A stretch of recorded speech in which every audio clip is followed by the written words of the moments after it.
TyN TV en cobertura especial.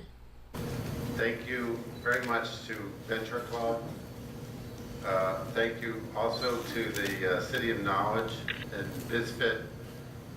It's very exciting for me to be here.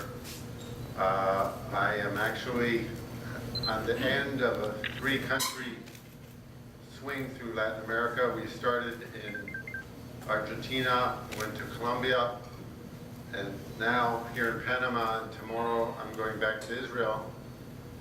And I actually feel kind of at home here because, Buenos Aires is alone bigger than Israel, so is Bogota, but now I'm at home in a small country like Israel. But I want to talk for a minute, I want to talk about, first of all, also earlier today, I had a tour of the Panama Canal and also a tour of the City of Knowledge. And I think both are very innovative. Because you're so close to them, you may not always realize how much innovation has gone into these things. But that's something else I want to talk about. But to start with Startup Nation. We call it Startup Nation because Israel has more high-tech startups than anywhere outside of Silicon Valley.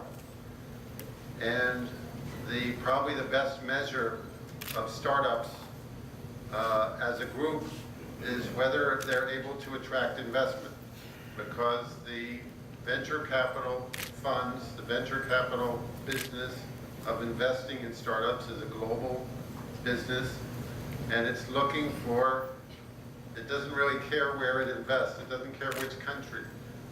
What it cares about is trying to find the next big thing, the next Google or Microsoft or Facebook or whatever. And it's a very risky business. It's called venture capital, but venture is sort of a polite word for gambling. Sorry, Claudia. Venture funds make a lot of investments, knowing that most startups fail, including in Israel or in Silicon Valley. But they hope that they'll find the one or two companies that are successful, that make, pay for everything else.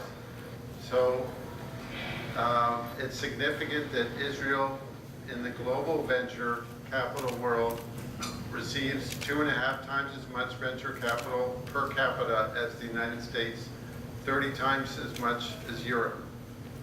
Now the question, though, is why? That's what Startup Nation, the book, is about, and I'm really excited that it's now in Spanish.